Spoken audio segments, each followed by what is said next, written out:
So SALT II still hasn't gone into effect.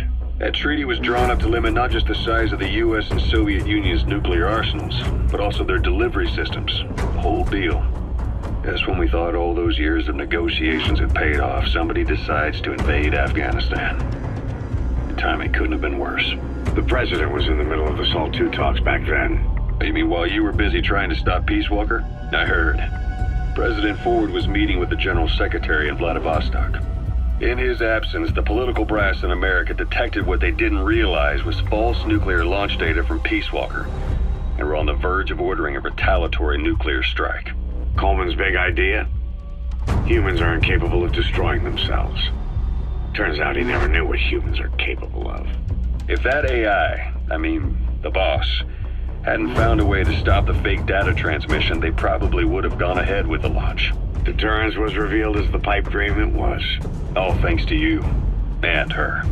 The US-Soviet talks looked set to fall through. What happened in Nicaragua no doubt helped trigger a change of heart.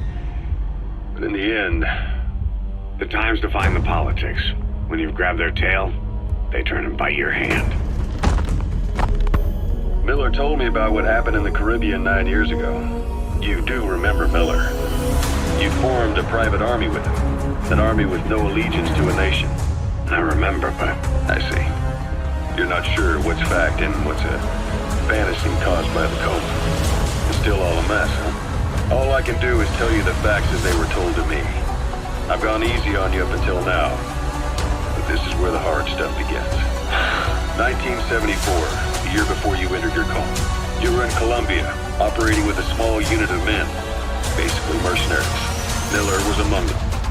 Miller was trying to find a way to turn his and your talents into a line of work. He was looking to start a business where you would fight on behalf of others around the world, those who needed military force. The reality was, at that time, you didn't have enough gear to equip your own men. Then Miller came across this client. It was a huge job he was offering, but you had a shot at pulling it off. You accepted it and headed into Costa Rica. The client even threw in an offshore facility in the Caribbean. The mother base. That would be your new base of operations.